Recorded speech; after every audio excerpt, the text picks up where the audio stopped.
chaos blanc recouvrait la route, et j'avais l'impression de rouler dans un vide sans fin. La neige tombait comme un mur, et les phares du camion peinaient à percer son épais voile. La radio grésillait, diffusant des bribes de chansons de Noël qui se dissolvaient dans un silence si profond qu'il commençait à résonner. Je ne pensais qu'à une chose, livrer la cargaison et rentrer enfin chez moi. Mais quelque part, au fond de mon esprit, quelque chose murmurait, cette nuit serait différente. Ce n'était pas la peur de la route ou du temps, c'était un sentiment différent, vague, que quelque chose m'observait, quelque chose qui attendait devant moi, dans l'obscurité, au-delà de la compréhension humaine. Je ne savais pas alors que cette nuit changerait ma vie pour toujours et me ferait douter de tout ce que je pensais être réel. La nuit de Noël était aussi froide que solitaire. Je roulais sur une route enneigée, enveloppé de blanc, sans début ni fin. La cabine du camion était ma seule forteresse, me protégeant du froid et du silence infini. La radio grésillait, parvenant à peine à traverser le blizzard. Seules des bribes de chansons de Noël me parvenaient de temps en temps, comme pour indiquer que des gens fêtaient quelque part au loin. Je sentais la culpabilité peser plus lourd sur mes épaules que les cartons sur le quai de chargement. Ma femme et mon fils étaient probablement déjà réunis autour de l'arbre de Noël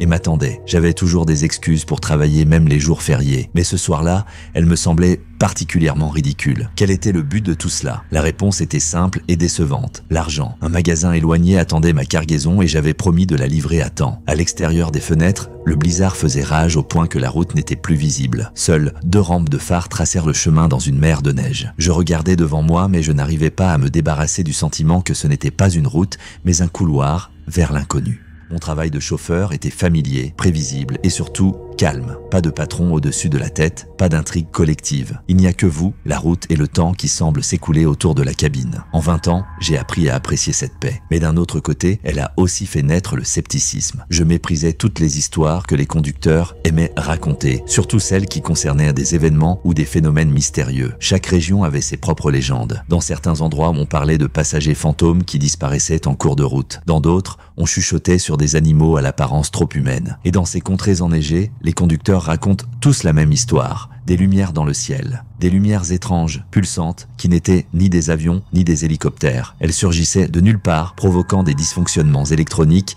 et effrayant les plus résistants. Certains disaient qu'après avoir rencontré ces lumières, les gens disparaissaient. J'ai toujours ri. Il est typique de trouver une explication à sa propre peur ou à sa propre fatigue. Mais cette fois-ci, quelque chose dans ces histoires m'a touché. Lorsque je me suis arrêté dans un vieux café au bord de la route pour prendre un café chaud, le propriétaire a également mentionné ces lumières, bien que je n'ai pas posé la question. Le vieil homme me déconseilla de prendre le risque d'aller plus loin cette nuit-là. Le temps était déjà très mauvais et, avec ces phénomènes mystérieux, comme il les appelait, le voyage de nuit pouvait être dangereux. Je me suis rendu compte qu'il y avait du vrai dans ces paroles. Le temps se dégradait en effet. Mais les règles de conduite sont simples. La cargaison doit être livrée, un point c'est tout. Après tout, je n'ai jamais eu peur du non-sens. Après l'avoir remercié pour le café et ses conseils, je suis sorti de la pièce chaude pour entrer dans le froid et me glisser dans le siège du camion.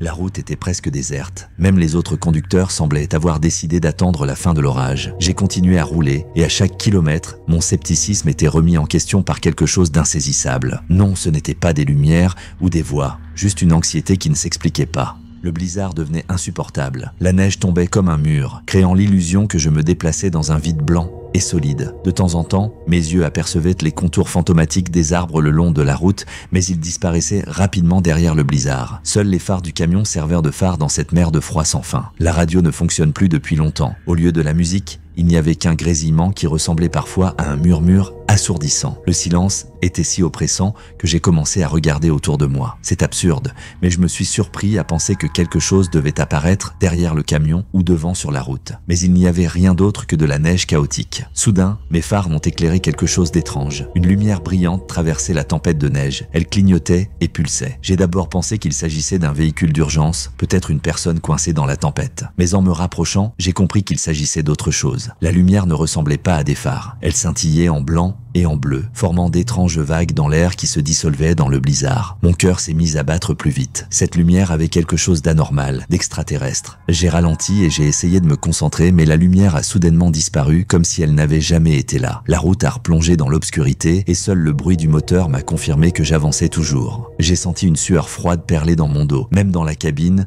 où le chauffage était allumé, le gel me gagnait. Quelque chose ne va pas. La route m'avait semblé familière auparavant, mais maintenant, chaque kilomètre me donnait l'impression de tourner en rond. Le principal signe que j'étais en difficulté était la sensation de perdre du temps. J'avais l'impression de rouler depuis des heures, alors que cela ne faisait que 20 minutes que j'avais quitté le café. Soudain, La radio émet un grésillement, mais cette fois-ci, c'est différent, plus fort, comme si quelqu'un branchait soigneusement quelque chose sur les fils. Quelques secondes plus tard, le son a changé. Un bourdonnement bas et vibrant a envahi la cabine. L'air dans ma poitrine se resserrait et une douleur sourde m'élançait dans la tête. J'ai éteint la radio, mais le son n'a pas disparu. Il provenait de quelque part à l'extérieur, et puis je l'ai revu. La lumière, elle est apparue juste devant moi comme un éclair. J'ai freiné et le camion s'est arrêté, glissant de quelques mètres sur la route glissante. La lumière est devenue plus brillante et a commencé à pulser, comme si elle avait une vie propre. Je ne savais pas ce que c'était, mais une chose était claire, je ne voulais pas le découvrir. Quelque chose dans cette lumière provoquait une panique qui dépassait toutes mes explications rationnelles.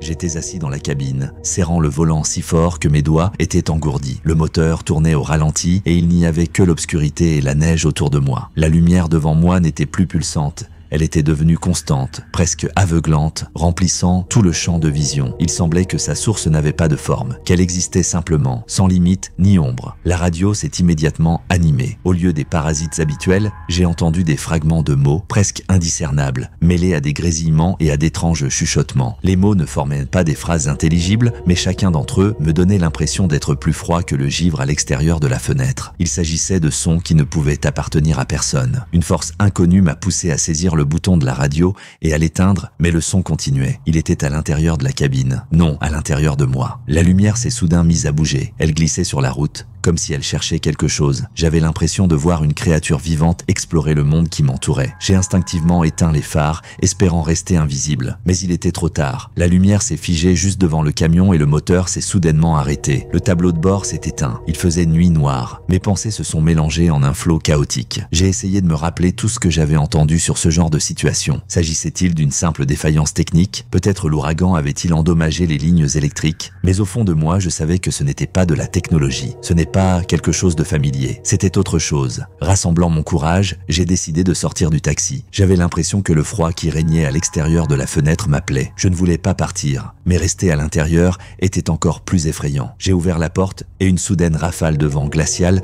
m'a brûlé le visage. Le camion était immobile, entouré d'un tourbillon de neige, mais le bruit de l'absence était presque insupportable. La neige tombait silencieusement, comme si quelqu'un avait tout éteint. La lumière était maintenant juste devant moi. Elle semblait proche et en même temps, je ne pouvais pas évaluer sa distance. Des ombres y flottaient, à peine visibles. Elles se déplaçaient de façon irrégulière, comme des poissons dans une eau boueuse, tantôt se confondant, tantôt s'écartant les unes des autres. Je voulais revenir en arrière, mais j'avais l'impression que mes pieds étaient là cloués au sol. Et puis je les ai vus. Les ombres sont devenues plus claires. Elles ne flottaient pas seulement, elles sortaient de la lumière. Ils étaient grands, avec de longs membres qui semblaient anormalement minces, presque transparents. Je ne pouvais pas voir leur visage, mais je sentais qu'ils me regardaient. Ce n'était pas seulement un regard, c'était une invasion comme s'ils me transperçaient, vérifiaient qui j'étais. Le son qui emplissait ma tête a changé. Ce n'était plus un murmure, mais quelque chose de plus profond, de plus aigu. Ce n'était pas une langue, mais je la comprenais. C'était un ordre, un défi que je ne pouvais pas éviter. J'ai rassemblé toutes mes forces pour faire un pas en arrière vers le camion, mais mon corps a refusé. Mes jambes me lâchèrent,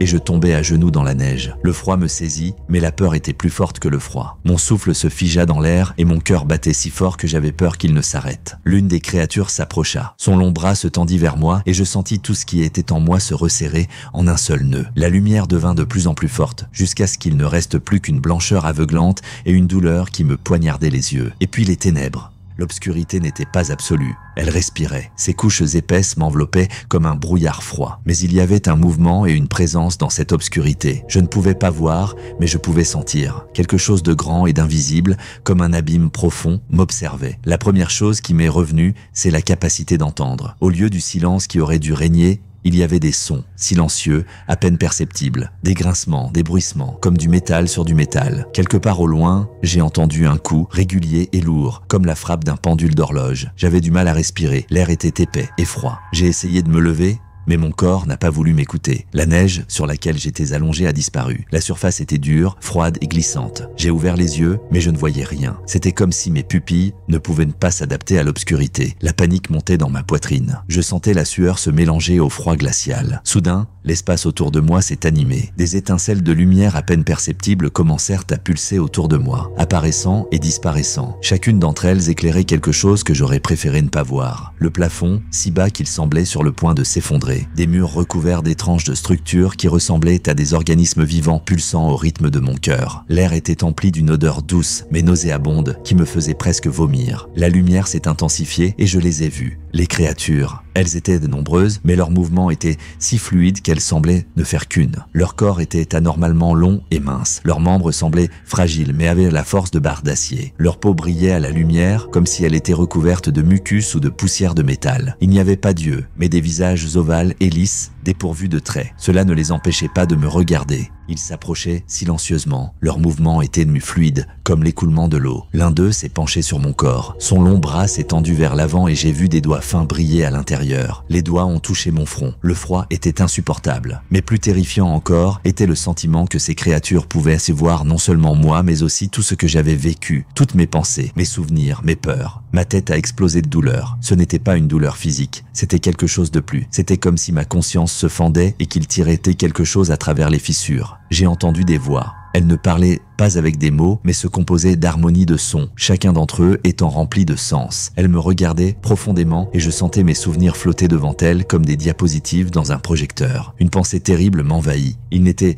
pas seulement en train de m'étudier, ils étaient en train de décider si j'avais le droit de rester. Je voulais crier mais je n'y arrivais pas. Mon corps est resté immobile, paralysé par leur pouvoir. Mon esprit hurlait d'agonie en voyant les images qu'ils créaient dans ma tête. Des villes réduites en cendres, des gens criant et disparaissant dans des éclairs de lumière. Leur message était clair, je faisais partie de quelque chose d'aussi petit et insignifiant qu'un grain de poussière dans le vent. Et soudain, c'était fini. La lumière a disparu. J'étais allongé sur le dos, sentant la neige froide sous moi. Le ciel au-dessus de ma tête était noir et les étoiles brillaient si fort qu'elles semblaient se moquer de ma petitesse. Je respirais rapidement et par à-coups, comme si je venais de nager dans les profondeurs. Mais le froid était si intense que je me rendis compte que j'allais mourir de froid dans peu de temps. Mon corps refusait de bouger, mais je n'avais qu'une idée en tête, survivre. Je ne sais pas combien de temps je suis restée allongée sur la neige, choquée et impuissante. Tout mon corps se sentait étranger, comme s'il ne m'appartenait pas. Le froid pénétrait jusqu'aux os, mais peu à peu l'instinct de survie a pris le dessus. Je me suis forcée à bouger. D'abord mes doigts, puis mes mains. Finalement, je rassemblai le reste de mes forces et me mis debout. La neige autour de moi était irrégulière, comme si elle avait été marquée par une lutte acharnée alors que je n'avais pas bougé. Il n'y avait aucune trace du camion. L'endroit où j'étais allongé ressemblait à un champ sans fin, entouré de silhouettes noires d'arbres qui tendaient leurs branches tordues vers le ciel, comme s'ils essayaient d'attraper les étoiles. J'ai été pris de panique. J'ai commencé à regarder autour de moi, mais à travers le blizzard, je ne voyais rien d'autre que d'interminables congères blanches. Mon cœur battait la chamade dans ma poitrine, chaque battement étant comme un tambour annonçant la fin de quelque chose. La sensation de danger était presque physique. Quelque chose était proche, je le savais. Je me suis mis à marcher, ou plutôt à traîner mes pieds dans la neige. Chaque pas demandait un effort titanesque. J'étais sûr que je gelais, et que si je ne trouvais pas d'aide, je ne survivrais pas. Plusieurs fois, j'ai cru voir une lumière clignoter au loin, mais à chaque fois que je me rapprochais, elle disparaissait, me laissant seul. Soudain, j'ai vu une silhouette. Pas une lumière, mais quelque chose de plus grand, de plus sombre. Ce n'était pas une personne. Du moins, je ne le pensais pas. La silhouette était grande et ses mouvements étaient fluides, presque fantomatiques. Il était à distance, mais je sentais qu'il me regardait, sans pouvoir expliquer pourquoi. J'ai essayé de me retourner et de marcher dans l'autre sens, mais j'avais l'impression que mes pieds étaient coincé dans la neige. Ma panique grandissait. Plus j'essayais de bouger, plus je sentais que je perdais des forces. Et puis, il s'est passé quelque chose d'étrange. Le sol sous mes pieds a semblé perdre sa fermeté. J'ai eu l'impression de tomber, même si j'étais encore debout. Les vents hurlaient autour de moi et la neige tourbillonnait dans une danse effrénée. J'ai essayé de crier, mais aucun son ne sortait. C'était comme un cauchemar sans fin. Puis tout s'est arrêté. Je me suis réveillé dans un lit d'hôpital. Il y avait des couvertures chaudes, des lumières vives et des voix autour de moi. Les médecins ont parlé d'hypothermie et m'ont trouvé au bord d'un champ, à quelques kilomètres de la route. Je n'avais ni veste ni chaussures. Il ne me restait qu'un t-shirt et un pantalon. Mon corps grelottait de froid, même sous 3 couvertures. Ils ont essayé de m'expliquer que tout ce que je voyais était le résultat d'une hypothermie et d'hallucinations. La neige, la fatigue, peut-être des toxines qui se sont répandues dans l'air à cause de la tempête. Mais je connaissais la vérité. Ce qui s'est passé cette nuit-là ne peut être expliqué par la science. Je l'ai vécu directement. Lorsque j'ai quitté l'hôpital, j'ai pris mes affaires. Le sac qui m'accompagnait dans la cabine était posé à côté de moi sur la table. Je n'y ai guère prêté attention jusqu'à ce que je remarque quelque chose d'étrange. À l'intérieur se trouvait un objet que je n'avais jamais vu auparavant. Un petit fragment de métal. Il était froid au toucher, avec d'étranges gravures qui changeaient si on les regardait plus longtemps. Elles semblaient bouger, mais chaque mouvement était subtil, comme le changement des saisons. Je suis restée assise, le tenant dans mes mains, incapable de détourner le regard. L'anxiété grandissait en moi, mêlée à la compréhension. Ce n'était pas fini. Ces créatures, Cette lumière, elles sont toujours là et elles nous observent. Quelques jours plus tard, j'étais de nouveau au volant d'un camion. La vie de chauffeur exige de la constance malgré la peur. Mais lorsque j'ai démarré le moteur et que j'ai regardé dans le rétroviseur, mon cœur s'est serré. Là, dans l'obscurité, il y avait cette même lumière. Elle ne s'approchait pas, elle attendait. La lumière dans le rétroviseur n'a pas disparu. Elle est restée immobile, comme si elle attendait que je fasse le premier pas. Je me suis assis derrière le volant, n'osant même pas cligner des yeux, sentant des sueurs froides couler le long de mon cou. Mes mains s'agrippaient au volant, mais elles n'arrêtèrent pas de trembler. La lumière ne se rapprochait pas, mais il était impossible d'ignorer sa présence. Elle véhiculait quelque chose de plus qu'une simple peur. C'était le sentiment d'être observé, d'être sous la menace d'une arme. J'ai essayé de démarrer le moteur, le camion s'est mis à gronder et j'ai avancé lentement, les yeux rivés sur le rétroviseur. La lumière me suivait à distance comme un prédateur guettant sa proie. Chaque kilomètre me paraissait une éternité. Au fond de moi, je savais déjà qu'il ne s'agissait pas d'une simple lumière, d'un phénomène naturel. C'était autre chose. Quelque chose d'extraterrestre. La nuit où ils m'ont emmené, et maintenant je savais avec certitude qu'ils m'avaient emmené à bord de leur vaisseau, j'ai senti leur puissance extraterrestre. C'était des extraterrestres. Leur technologie, leurs actions, tout dépassait tellement mon entendement que je n'arrivais toujours pas à comprendre ce qui m'était arrivé. Ils voyaient tout, mes pensées, mes souvenirs, même les choses dont je ne voulais pas me souvenir. Leur lumière était empreinte d'une froideur et d'un vide qui m'ont marqué. J'espérais que lorsqu'ils me ramèneraient, ce serait la fin. Mais je savais maintenant qu'ils n'en avaient pas fini. Ils observaient, ils testaient. Je n'étais peut-être qu'un parmi tant d'autres. Peut-être n'étais-je qu'un objet aléatoire de leur intérêt, ou pire, un élément d'une expérience insondable. La lumière derrière moi pulsait comme si elle avait une vie propre. Je savais qu'elle ne disparaîtrait pas. Ils m'avaient permis de revenir, mais seulement pour que je puisse vivre avec cette peur. Leurs ombres, leur présence faisaient désormais partie de ma vie. Le fragment de métal que j'ai trouvé dans mon sac était la seule preuve que je n'étais pas devenu fou. Les gravures qu'il contenait changeaient comme si elles étaient vivantes. J'étais sûr qu'il s'agissait d'un vestige de leur vaisseau, un morceau de leur technologie. Maintenant, chaque fois que je prends la route, je n'arrive pas à me débarrasser de ce sentiment. Je sais qu'ils m'observent. Parfois, je crois apercevoir une lumière à l'horizon. D'autres conducteurs pourraient penser qu'il s'agit de phares ou d'avions. Mais je connais la vérité. C'est eux. Un jour, ils reviendront. Et je ne suis pas sûr que cette fois-ci, ils me laisseront partir. Si vous avez aimé cette histoire, je vous recommande de regarder mes autres vidéos. Visiteur à Noël et OVNI au-dessus de la forêt, une autre histoire mystérieuse sur une présence extraterrestre. Je suis sûr qu'elles vous tiendront en haleine jusqu'à la fin. N'oubliez pas de vous abonner pour ne pas manquer d'autres histoires qui font froid dans le dos.